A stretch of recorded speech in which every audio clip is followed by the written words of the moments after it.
Hi friends, please subscribe. మనిషికి ఆరోగ్యం కంటే ప్రపంచంలో విలువైనది ఏదీ లేదు. ఆరోగ్యం ఉంటే చాలు, జీవితంలో అన్నీ సంపాదించవచ్చు. విషాన్ని ఎన్నిసార్లు వడగట్టినా అమృతం అవ్వదు. మూర్ఖుడికి ఎంత చెప్పిన వాడు మహనీయుడు అవ్వడు. డబ్బు దీన్ని తక్కువగా వాడితే నిన్ను కష్టకాలంలో ఆదుకుంటుంది. అదే విచ్చలవిడిగా వాడితే మీ జీవితంలోనే ఆడుకుంటుంది. మరణం వచ్చేదాకా సమాధానం దొరకని ఒకే ఒక ప్రశ్న, ఎవరిని నమ్మాలి అని.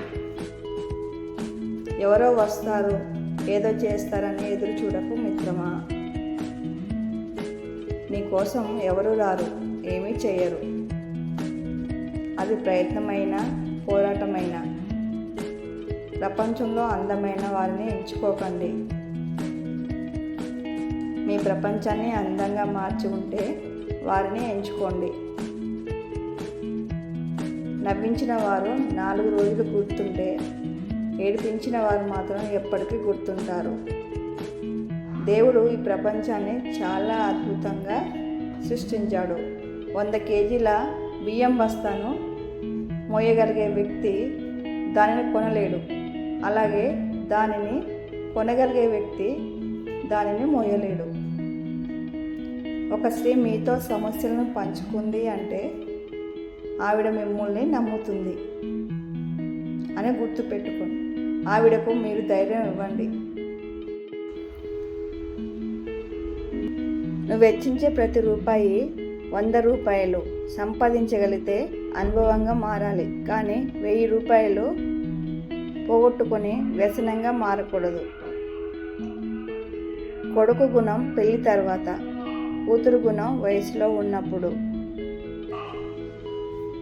భర్త గుణం భార్య అనారోగ్యంతో ఉన్నప్పుడు, భార్య గుణం భర్త పేదరికంలో ఉన్నప్పుడు, స్నేహితుల గుణం కష్టకాలంలో ఉన్నప్పుడు, అన్నదమ్ముల గుణం జగడాల్లో ఉన్నప్పుడు, పిల్లలకు వృద్ధాప్యంలో ఉన్నప్పుడు తెలుస్తుంది. 1,00,000 కంప్యూటర్లు కలిసి ఒక బియ్యపు గింజను కూడా సృష్టించలేవు. కాబట్టి రైతును గౌరవించండి. జీవితంలో బాధలు కష్టాలే, లేకపోతే పరాయి వారిలో మన వారెవరో, మన వారిలో పరాయి వారెవరో తెలుసుకోవడం కుదరదు.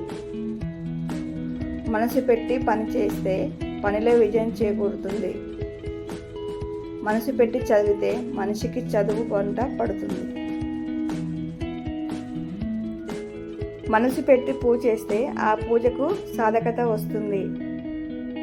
మనసుతో చేసే పనులు ఎంత మంచివైనప్పుడు మనసుతో చేసే మంచితనానికి కాక కాళ్ళతో చూసి ఆడంబరాలకు విలువ ఎందుకు ఇస్తారు? కాస్త ఆలోచించు ఓ మనిషి. Like, share me. Please subscribe YouTube channel.